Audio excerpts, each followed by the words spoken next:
Now, it's my great pleasure this afternoon to actually introduce the main part of Help for Heroes here, and that's Captain Ed Addington. Now, Ed was wounded in Afghanistan in 2009, and he's just come to tell you his story.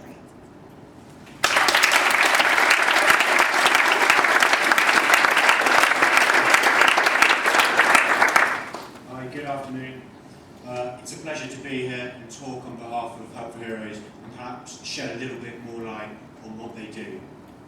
In the summer of 2009, I was posted to Afghanistan on my third tour. I'd previously served in Iraq and in Kosovo. This is a photo of me in the green zone in the upper Sangin Valley, 8 kilometres north of Sangin. About this time, 3 years ago, I was getting ready to go on a patrol that was to clear the route to our forward operating base. We were to bring in vital supplies of food, ammunition and water. There was only one road linking that we could resupply, so the enemy knew we used it and they laid a lot of devices. We considered the route a high-risk route search, and we had the Army's best bomb search team in front of us to clear the route. Throughout the day they found a number of devices carrying out controlled explosions on each one.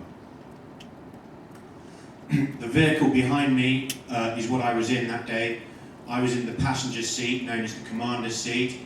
I had a gunner with a 50 cal machine gun behind me and a driver. Just as we got to the end of the day, a bomb went off right underneath the vehicle you just saw. It would have put up a dust cloud very similar to this. My platoon sergeant, who was behind me, feared the worst and sent that over the net to ensure that a helicopter was in the sky coming to pick me up. A 19-year-old female medic came forward, found my vehicle and saw that where I should have been in the commander's seat, I wasn't there. She went past the vehicle to find me collapsed against the wall with severely broken legs, a broken arm and a brain injury. The driver had a broken ankle and the gunner was suffering from concussion. Once I was stabilised on the seat, they called in a helicopter. It was an American US Pedro with a call sign with a motto of "So others may live." They will land whatever's happening on the ground to give the soldiers the morale that they need, that if they do become a casualty, they can be evacuated. Sure enough, it picked me up, took me to Camp Bastion, and eventually on to Selly Oak Hospital in Birmingham. You can imagine what it was like. The summer of 2009, we were taking a lot of casualties. Indeed, I was with a battle group of 800 soldiers. By the end of the summer, we had 28 fatalities and over 50 very seriously injured. Part of my recovery on the way back, they gave me a whole load of ketamine to knock me out. And I was blown up on a Sunday and woke up in the hospital on a Friday. And for those of you that haven't taken ketamine, I was hallucinating a lot and coming in and out of consciousness. I had my family next to me and I woke up and I told a brother and a doctor that Ozzy Osbourne had been to visit, thinking that's what I hallucinated. Sure enough, Ozzy Osbourne really had been to visit. I can't really remember it. But it was from that point of injury that Help for Heroes has really made it a difference. I've had 20 operations to date. I had a metal frame like this on my leg for 12 months, but I've been very grateful that I have my limbs. I have too many colleagues who don't have any limbs. I think the important thing to understand about Help for Heroes is exactly who they look after. I'm going to use the example of Rifleman James Brown, who I trained at Catterick for 6 months. He arrived wearing a hoodie. He looked like the sort of guy that when you saw him walking down the street at night, you would cross the other side of the road. But he said he wanted to do his bit, and he was joining to support the armed forces when he knew they were at war. He spent 6 months at Catterick, training hard, and finished combat ready to go straight to Afghanistan. And indeed, that's what he looked like on the day he passed out. He couldn't immediately deploy to Afghanistan because he was 17, so he waited 2 weeks before he was old enough to deploy. And he immediately joined his battalion, 3rd Battalion, the Rifles in Afghanistan. He was posted to the reconnaissance platoon in Sangin, very near where I was injured, and unfortunately 2 weeks after arriving in theatre, he was killed by a suicide bomber just outside his patrol base. Help for Heroes, it doesn't only support those injured, it also supports the bereaved families.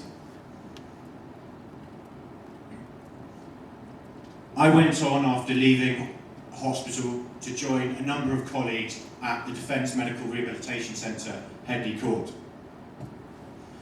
At the time, it had never been so busy, and Help for Heroes have made a real difference by providing them with a fantastic pool. They're now looking long term. The soldiers that have been injured are generally under 25 years old. They generally don't have any substantial qualifications in things as simple as English and maths, and they will need a lifetime support. They've invested in personnel recovery centres across the country, which is somewhere where they can go to when they're not in rehab at any court, and when they're transitioning from their military career they thought they had for life into the civilian world. And these facilities that have sprung up across the country are going to be there forever, and it is this that Help for Heroes is now concentrating on.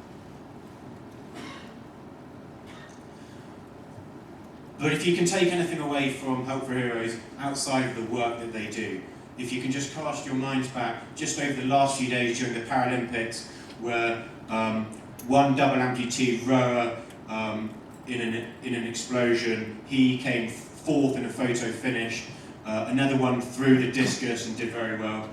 But there's a whole load of other ones, and one of the guys I like to talk about is a guy called Corporal Ricky Ferguson, Military Cross.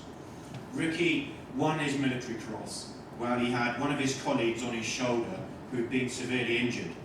They couldn't get to him and rescue him because it was too dangerous, but Ricky, being this guy's commander, ran out, picked the guy up, put him on his shoulder, and hit an explosive device at the same time. He's lost both, he used to be 6'4", he lost both his legs above the knees, he's lost most of his fingers, and he's had an eyeball removed. Ricky carried the Olympic flame recently, the 300 metres down the road, and at the end of it, he just wanted to say, let this be an example to everybody that whatever your barriers are, if I can get up and walk 300 metres, you can do what you want to do. And it's when you look at people like that, what they stand for, you can draw a lot of inspiration, and they really are a very inspirational charity to be involved in. And there's countless other stories like that as well. The guy in the top right-hand corner was the IED operator. The account was the bomb search and disposal officer who came to deal with my device. He went on, after exploiting the device that blew me up, to be very seriously injured himself. The guy has 2 children and the rest of his life in front of him. And it's this support that is so critically needed that Help for Heroes give. It's great Deloitte are involved, and if you have any questions afterwards, I'll be around to answer them. Guys, thanks very much.